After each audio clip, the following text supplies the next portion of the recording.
anggaran kas, anggaran kas yang sudah sebelumnya kita bahas anggaran utang dan piutang gitu ya. Nah, sekarang kita akan membahas anggaran kas. Nah, sebelumnya memang sudah sempat kita singgung sedikit, ya, anggaran kas itu memang sangat terkait dengan penjualan ya. Penjualan kemudian piutang ya. Karena piutang pada saat ditagih itu kan ada kas yang masuk ya. Sebaliknya kalau pembelian kredit itu ada kas yang pembelian itu kas gitu ya, tapi ada pembayarannya ketika jatuh tempo ya. Nanti kita lihat materinya seperti biasa, nanti saya sampaikan dulu. Setelah selesai pemaparan materi, nanti kita diskusi, kemudian kita latihan. Materi ini sudah bisa dilihat? Sudah. Sudah ya? Sudah. Ya, silakan diperhatikan ya. Nanti kita diskusi setelah selesai saya memaparkan materi. Nah, kita masuk ke anggaran kas ya. Nah, kas itu sendiri sangat-sangat penting bagi perusahaan ya, ketika akan melakukan operasional. Nah, kas ini menjadi kalau kita bilang darah perusahaan ketika dia akan melakukan pembelian atau pembayaran kredit yang dilakukan oleh perusahaan. Nah, namanya anggaran itu kan semuanya adalah satu rencana.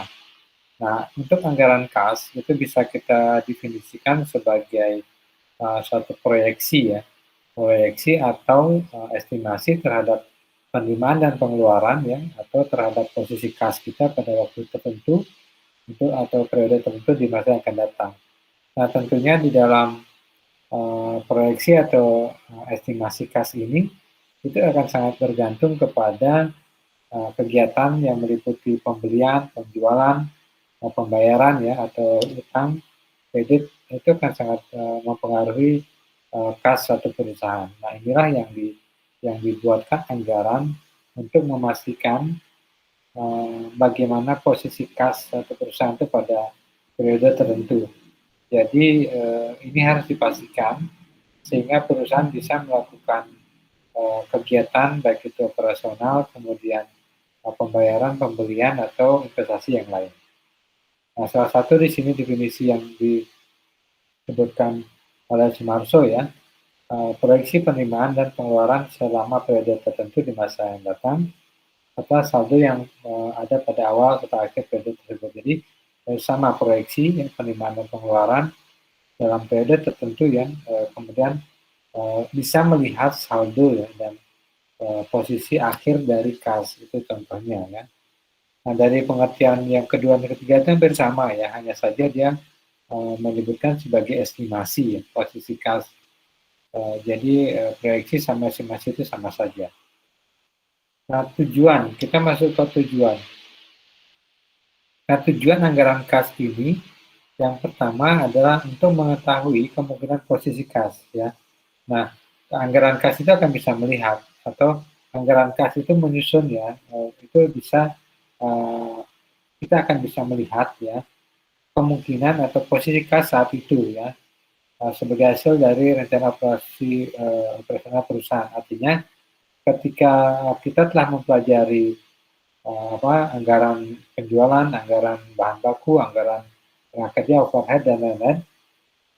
Jadi ketika kita buat anggaran penjualan, misal bulan Januari penjualannya sejumlah 1.000 misalnya, nah itu tentunya pada saat itu pulang kita bisa melihat posisi kasar itu berapa.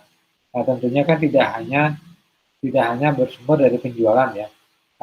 Kas itu ada pengeluaran atau penerimaan atau penerimaan atau pengeluaran gitu ya. Nah, disitulah kita melihat posisi kas saat itu berapa ya. Kemudian untuk mengetahui posisi saldonya itu defisit atau surplus ya. Karena ini penting ketika kenapa kita bisa mengetahui defisit atau surplus setelah kita melihat anggaran yang disusun oleh masing-masing departemen kita gabungkan menjadi satu akan kelihatan berapa penerimaan, berapa pengeluaran ya. Nah, ketika kita sudah melihat posisinya defisit atau surplus, nah misalnya defisit gitu, berarti kan kita membutuhkan ya, kita membutuhkan dana untuk memenuhi kebutuhan itu. Makanya kita akan lakukan peminjaman atau kredit ke misalnya ke bank atau lembaga keuangan lainnya. Nah, kalau posisinya surplus, berarti kita bisa menggunakan untuk membeli aktiva lain misalnya atau diinvestasikan. Jadi ada idle cash yang bisa kita gunakan untuk investasi. Nah, dari tujuan ini, tujuan akhirnya tentunya adalah pengambilan dari posisi kas. Jadi ketika misalnya kita sudah membuat anggaran ya, dan membuat anggaran kas, kita sudah tahu bulan Januari, Februari, Maret itu berapa ada kasnya yang masuk, berapa kas keluar. Nah, ketika kita akan melakukan kegiatan yang di luar rencana, nah itu perlu diminta dulu gitu ya, di permohonan dulu karena jangan menggunakan kas yang sudah tersedia untuk rencana yang lain ya. Jadi ini sifatnya untuk pengendalian.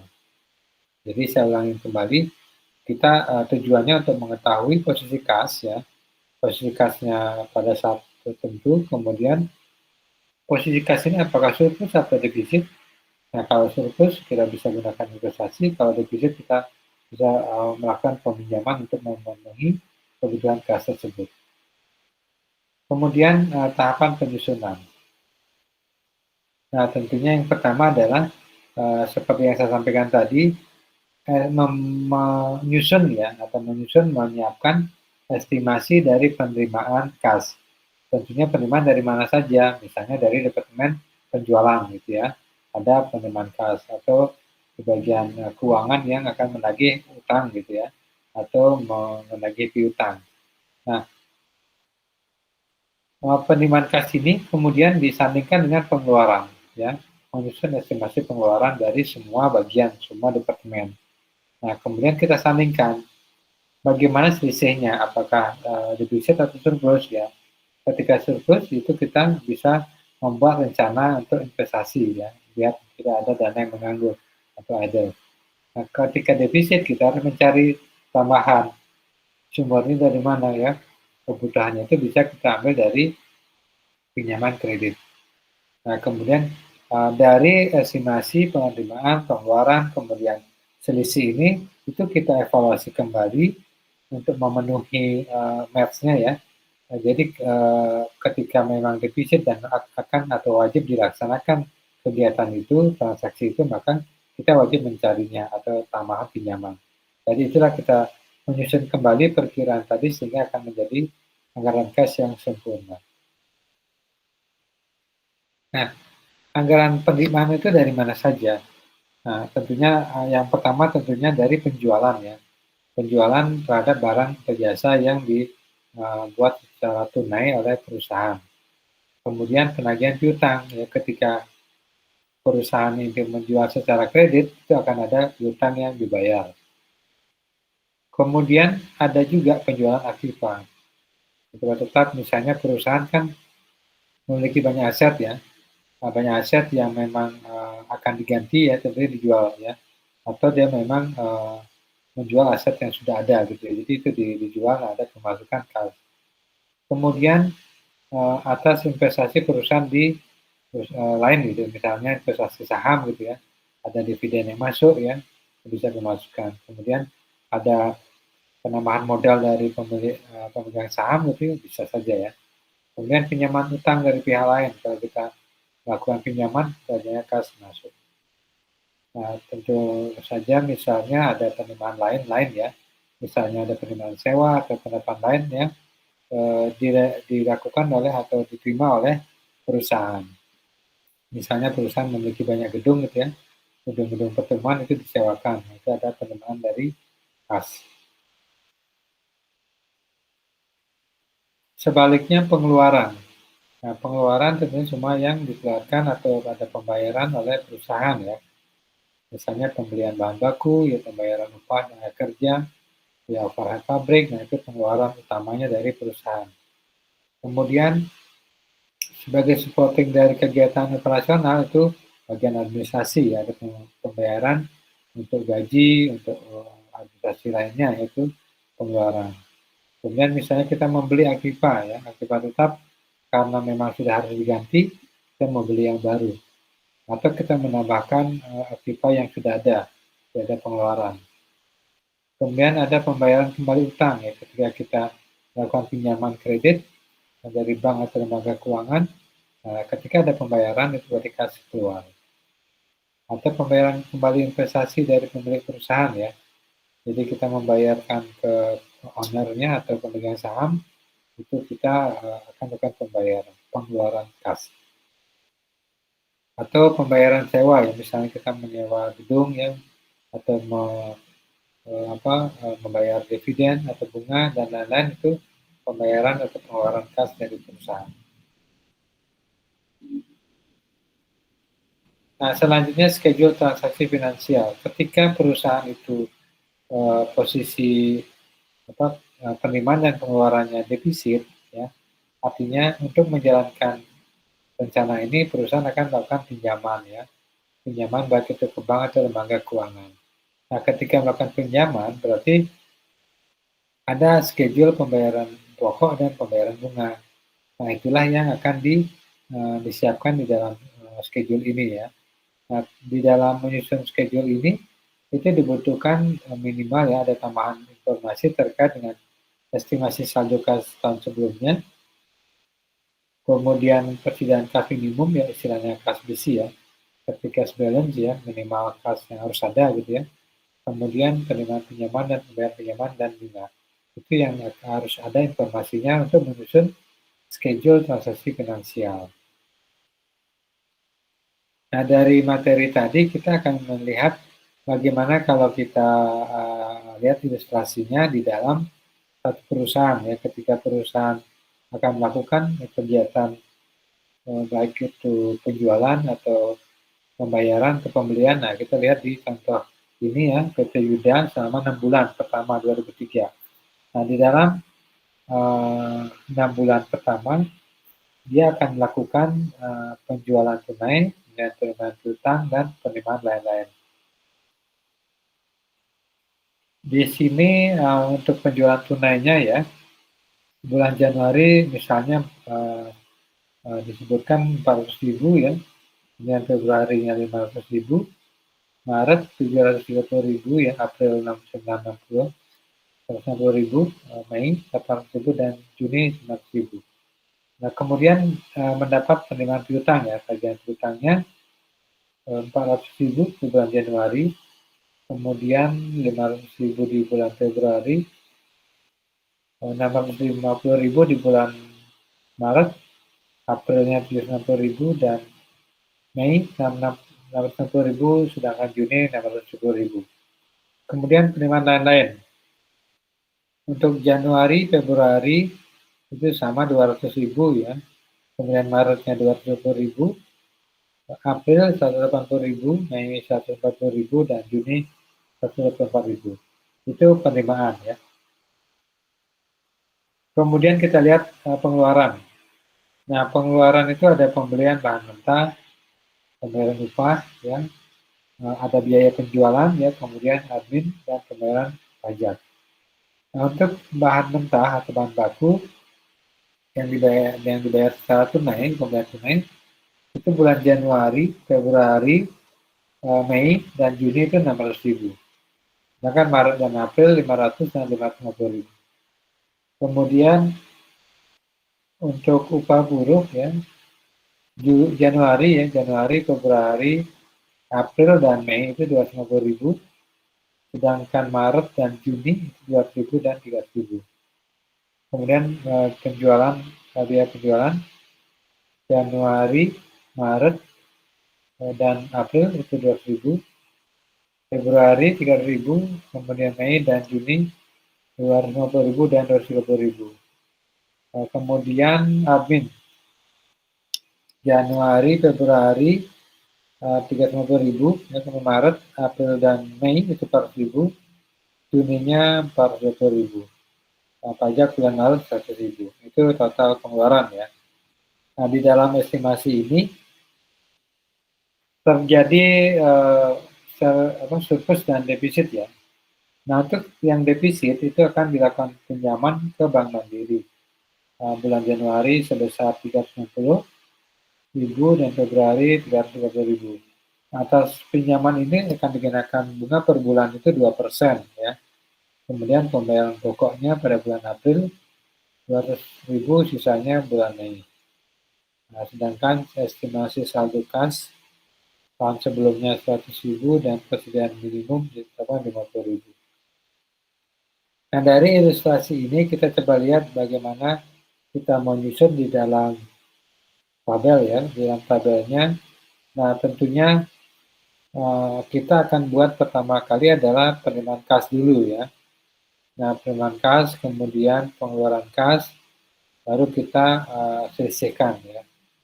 Nah, di dalam contoh ini, dari data yang saya sampaikan tadi, yang pertama hasil penjualan tunai, kemudian penagihan piutang, kemudian penerimaan lain-lain. Nah, jumlah penerimaannya itu bulan Januari 1 juta ya, Februari 1.200.000, Maret 1.600.000, April 1.900.000 ya, Mei 1.600.000 dan Juni 1.664.000. Kemudian pengeluaran kas ya, ada pembelian bahan baku, pembayaran upah, biaya penjualan dan biaya admin, serta pembayaran pajak. Total pengeluaran ya, jumlah pengeluaran di bulan Januari itu 1.400.000. Nah, di dalam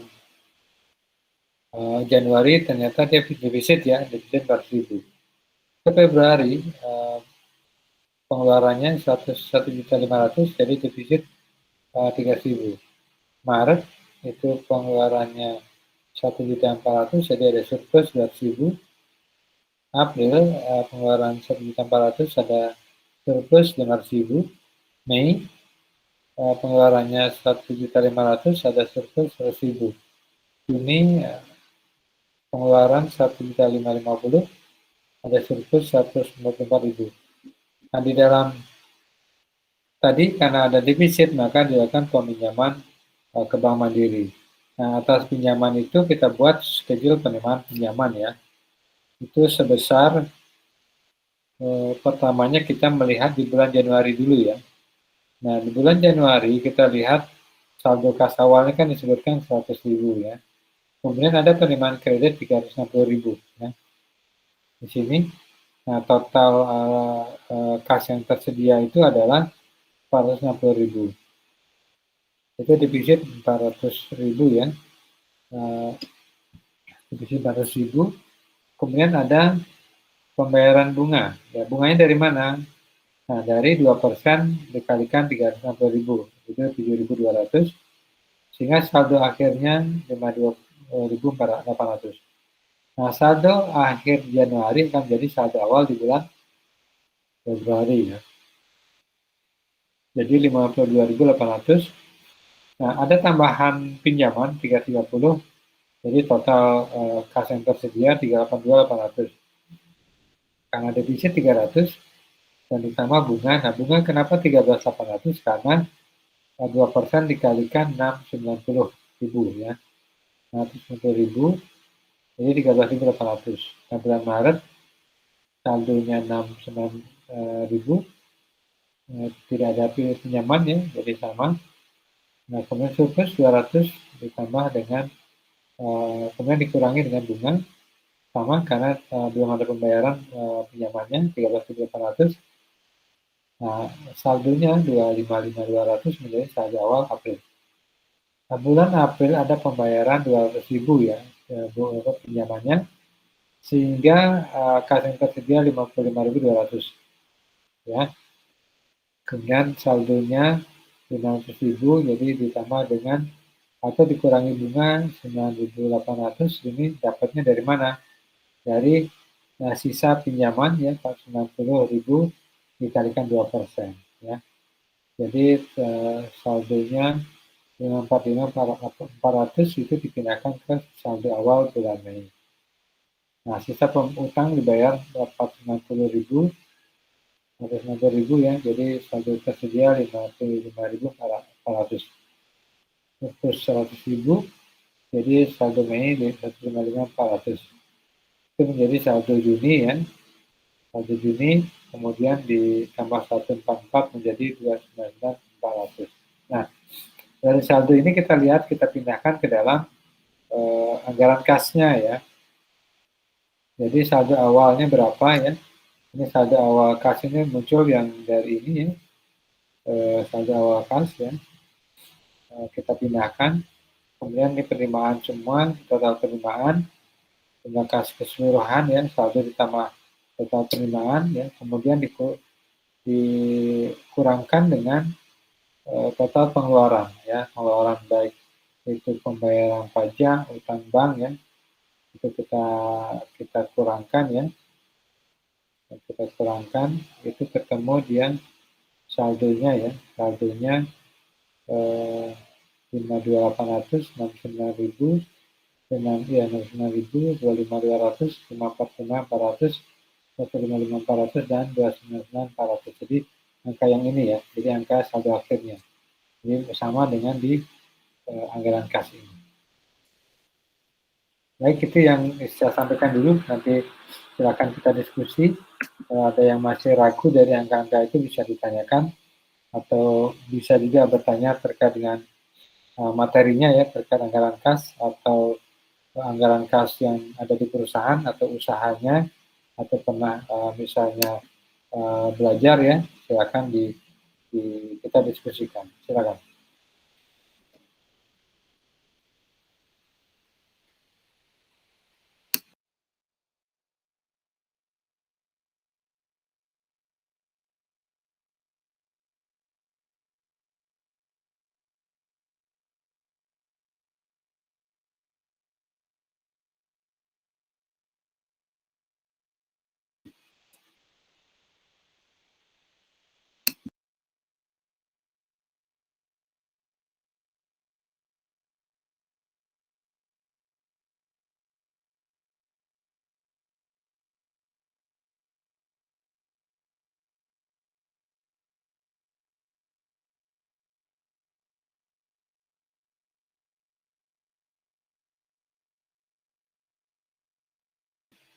Silakan.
Silakan, ada yang mau sharing atau diskusi ya, silakan ya.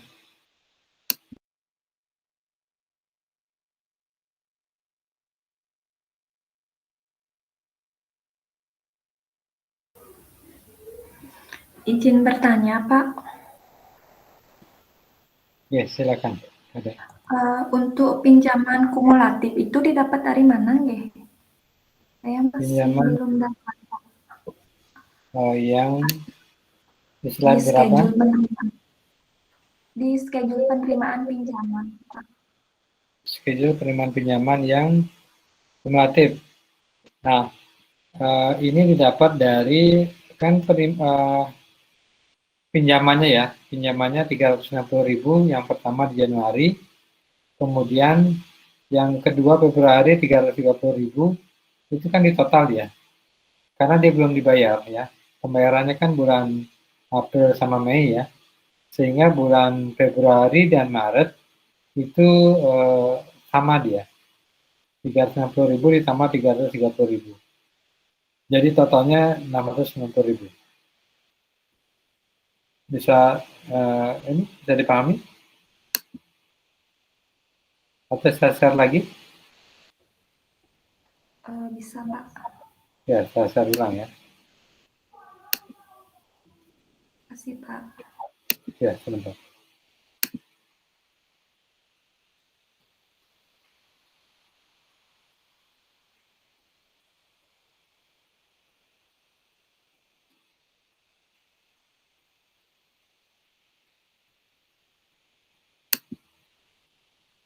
Nah, kita lihat di apa?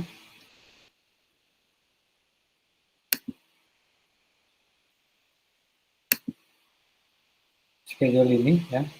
Nah, angka di soalnya kita kembali ke soal dulu.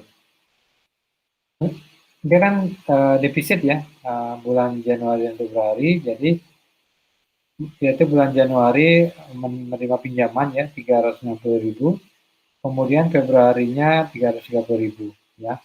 Sehingga kita masukkan ke dalam tabel ini ya.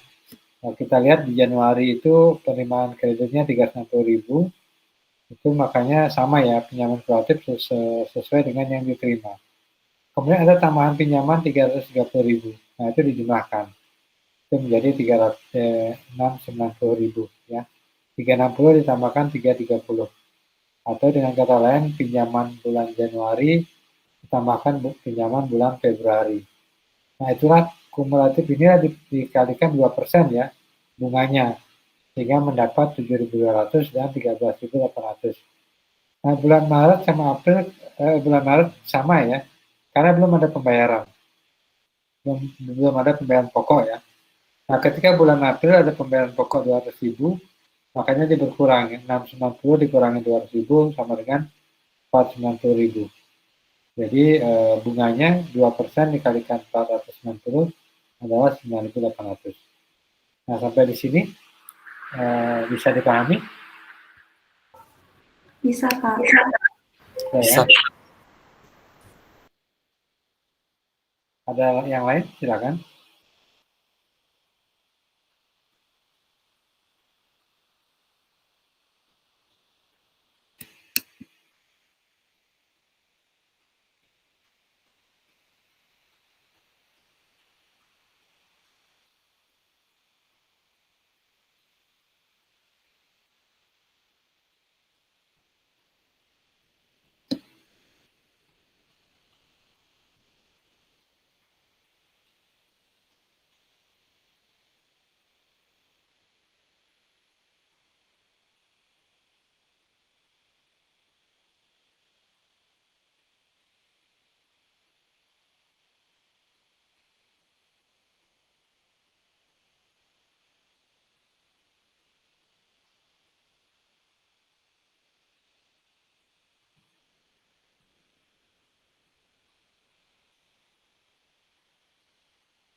Silakan, kalau ada yang masih ragu ya dengan ilustrasi tadi, bisa ditanyakan.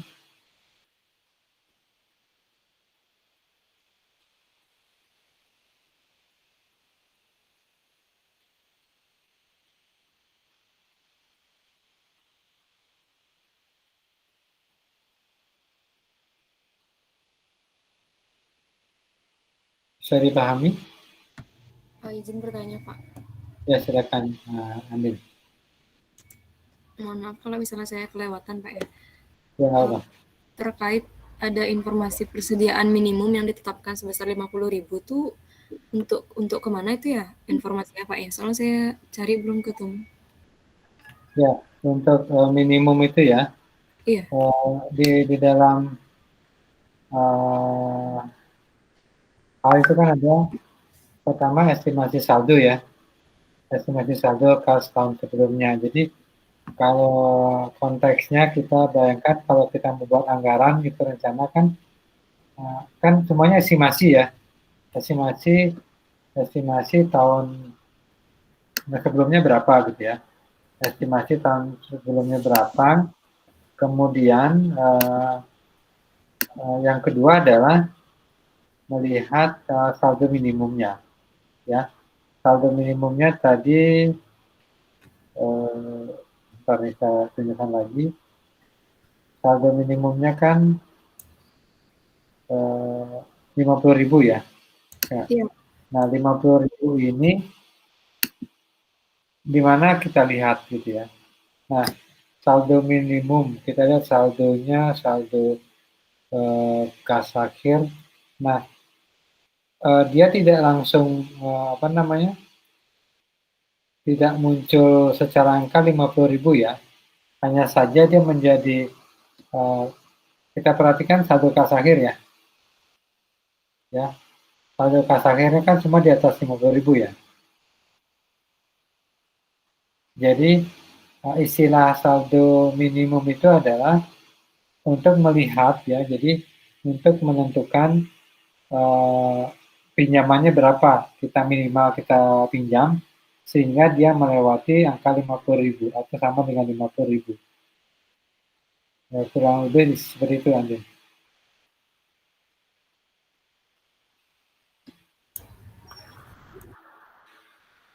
Silakan kalau masih ragu.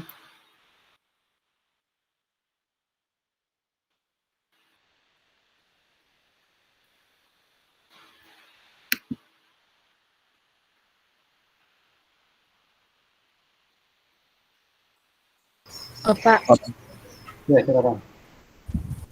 saya menyambung dari yang ditanyakan Andin, berarti intinya saldo kas minimum ini bisa jadi patokan kita untuk menentukan berapa pinjaman supaya nanti saldo kas akhirnya di atas itu kan gitu maksudnya Bapak? Ya, jadi bisa kita simpulkan seperti itu. Nah, itu kalau kita lihat kalau kita lihat lebih sempit lagi kayak petty cash ya. Petty cash dalam operasional sehari-hari gitu kan. Misalnya kita di toko gitu ya. Berapa sih kita menyiapkan petty cash sehingga per hari itu bisa mutar gitu ya. Bisa berjalan operasional kantor atau warung atau perusahaan gitu ya. Nah, dalam perusahaan anggaran kas juga sama. Jadi dia menetapkan saldo kas minimumnya berapa. Jadi disebutkan atau disiapkan oleh perusahaan sehingga itu menjadi persediaan minimum ya, bukan kalau saldo kas itu kan perkiraan ya. Persediaan minimum itu menjadi patokan. Jadi ketika kita menemukan defisit ya, defisit 400.000 gitu ya, kita ada bunganya, 4.000, kemudian kita meminjam gitu ya. Nah, sebenarnya kan kalau kita nggak ada bunga ya, kalau tidak ada bunga kan cukup kita meminjam berapa? Biar 50.000. Berapa? Kalau kita tidak, misalnya kita minjam tanpa bunga gitu ya, untuk 50.000. 50. 450.000 ya. Saya bingung Pak. Ya. Jadi kan kita melihat dari coba saya tunjukkan lagi ya. Kita lihat di sini kan ditentukan ya persediaan minimumnya ditetapkan 50.000. Nah, kalau misalnya intinya gini, ketika kita defisit ya, kita kan akan minjam gitu ya. Nah, karena kalau minjam kan kena bunga juga kan. Nah, untuk meminimalis bunga, maka kita cari sedekat mungkin dengan saldo minimal. Nah, saldo minimalnya kan 50.000. Jadi dia meminjam cuma 360.000. Sehingga mendapat masih di atas 50.000 ya, 52.800. Nah, kalau misalnya ini tidak ada bunga, ya tidak ada bunga, untuk mendapatkan saldo 50.000, kita lihat defisitnya berapa? Kekurangannya kan cuma 400.000 ya. Berarti dia kalau mau kalau dia meminjam, itu kan karena ada saldo awal ya. Sorry, ini saya ulang lagi. Karena ada saldo awal 100.000, itu kan berapa jadi 460.000 ya. Kalau dia kalau dia tidak kena bunga gitu misalnya, berarti 350 nggak sih? ya 350 betul ya. 350 saja karena pengeluaran defisitnya kan 400 ya. Jadi 350 di 400 dikurangi 350 berapa 350 ya. Jadi 450 betul. Jadi 450 dikurangi 400 jadi 50.000. Itu pas sekali dengan persediaan minimum kasnya. Gitu. Bisa dipahami ya? Bisa ya. Pak. Ya dari sana. Sebenarnya kalau misalnya pertanyaannya kenapa 50.000, nggak bisa kita menjawab di situ ya. Artinya itu masing-masing perusahaan dia mau sudah mempunyai ketentuan gitu ya. Berapa ditetapkan kas minimumnya. Seperti itu nanti.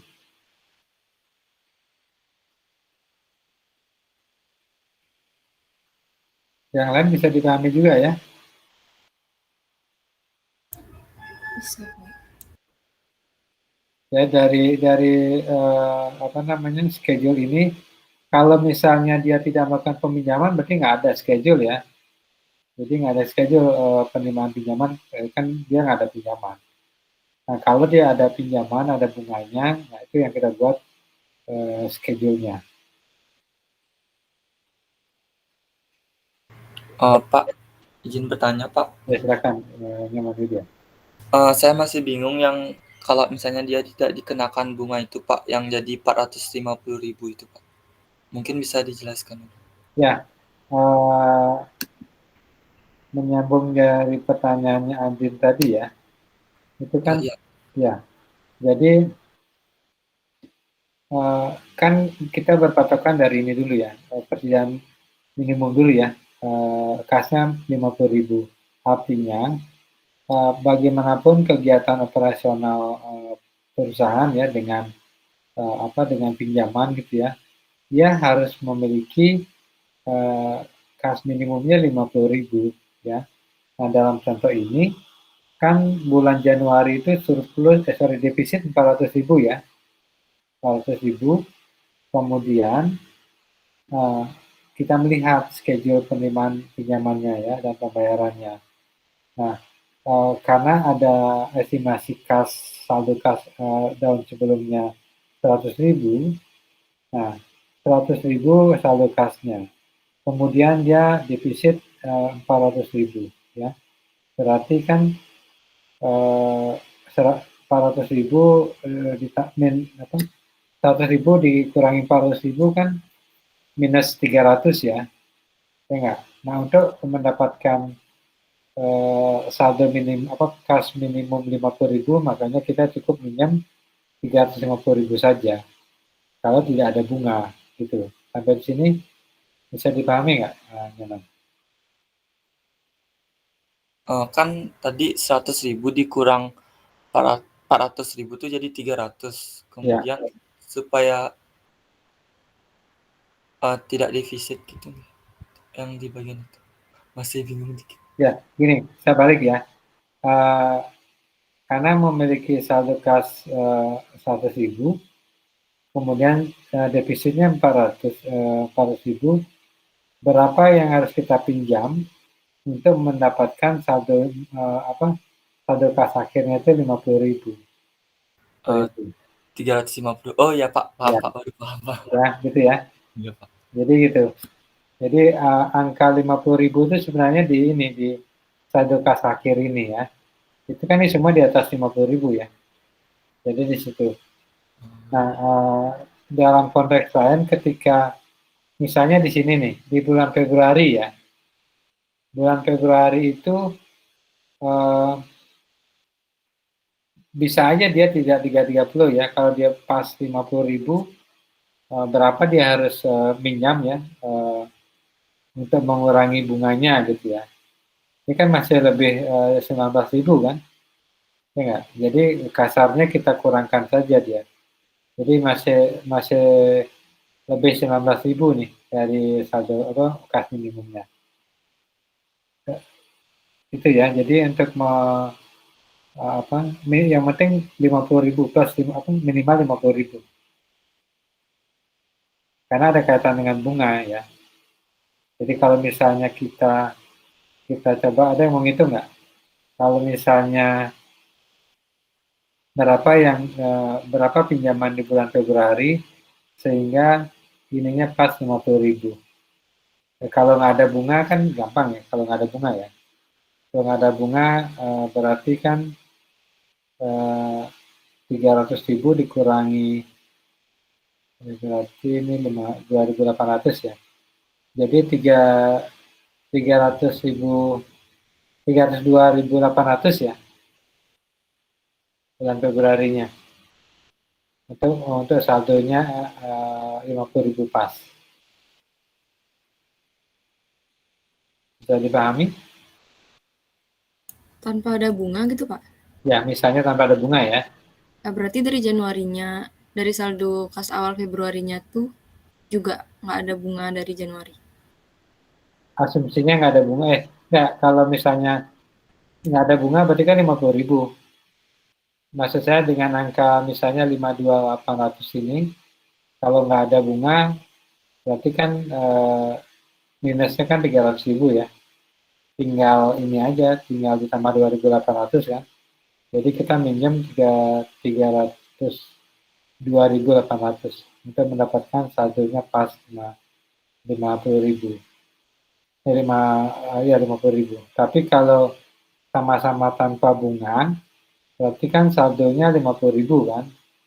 50.000 berarti karena defisitnya 300.000, berarti kita minjem cukup 300.000 aja.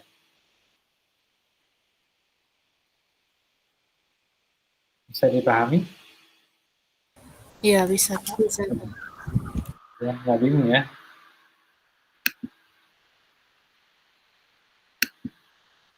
Ada pertanyaan lain? Jadi dalam konteks realnya, saldo minimum atau kas minimum itu ditetapkan oleh perusahaan ya. Atas dasar apa ditetapkan? Atas dasar kebutuhan kas minimal per bulannya berapa. Itu yang harus ada kas yang ada. Jadi atas dasar itu dia butuh meminjam berapa, tambahan dana berapa untuk tetap mendapatkan kas minimumnya 50.000. Silakan kalau ada pertanyaan lain.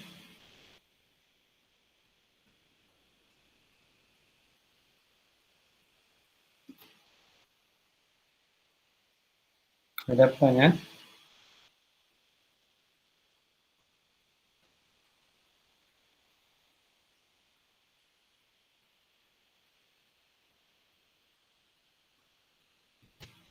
Kita lanjut dengan latihan dulu boleh? Nanti sambil latihan kalau ada pertanyaan bisa ditanyakan ya. Baik, Pak. Biasa ini dulu latihannya ya, saya jelaskan kembali ya. Siapa tahu ada yang kurang paham dengan soalnya.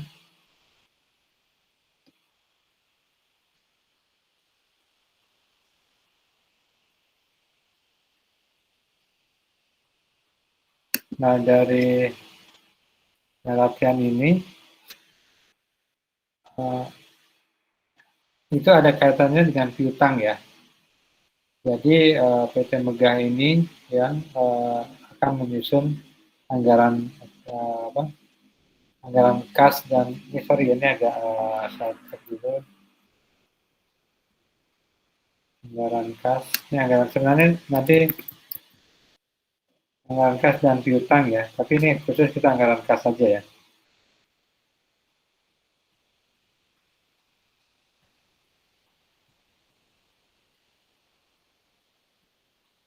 Nah, nanti contoh ini sebenarnya contoh untuk ujian ya, kurang lebih. Jadi untuk anggaran kas, anggaran piutang itu jadi satu ya. Bisa juga nanti anggaran utang dan piutang bisa jadi satu ya. Nah, dalam contoh ini kita hanya menyusun anggaran kasnya, tetapi itu ada schedule piutangnya ya. Karena untuk menentukan berapa kasnya masuk. Sehingga di dalam soal ini saldo piutangnya Juli kita butuh neto yang dilihat ya. Karena kita melihat kas ya, netonya 360.000. Kemudian diterima di bulan Agustus ya, ingat bulan Agustus diterima. Saldo kasnya 600.000 dan saldo minimum 400.000. Kemudian penjualannya sama ya, penjualan Juli 2 juta, Agustus 2,5 juta, September 3 juta, Oktober 2.800.000, November 3 juta, Desember 2.200.000.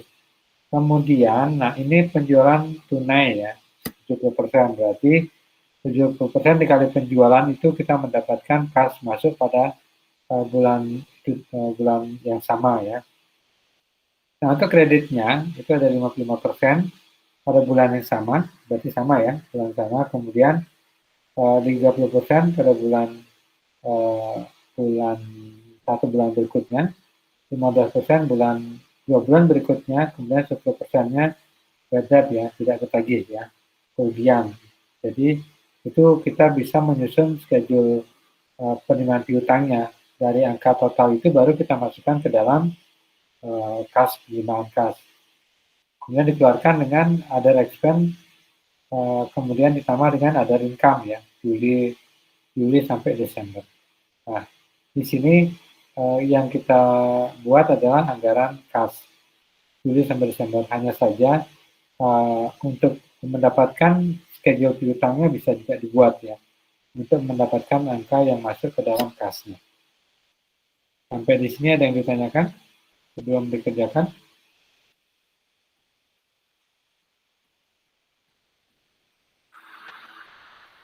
Jelas dengan soalnya? Pak, berarti berapa kas yang kita terima tuh bisa dilihat dari setelah menyelesaikan anggaran piutang dulu gitu kan berarti Pak ya? Betul. Nah, ada juga, boleh nggak langsung? Bisa saja, cuma saya takutnya kalau dibuat langsung Excel-nya takut miss ya. Karena ada di 5 bulan yang sama, bulan berikutnya gitu ya. Bagusnya sih dibuat schedule piutang dulu, baru total penerimaan per bulan itu baru dipindahkan ke penerimaan di anggaran kasnya. Seperti itu. Baik Pak. Yang lain bisa dipahami? Bisa, Pak. So, ya, silakan dikerjakan. Saya buatkan ininya di Google Classroom ya, untuk submitnya. Nanti kalau ada yang ragu atau bingung bisa ditanyakan ya, silakan.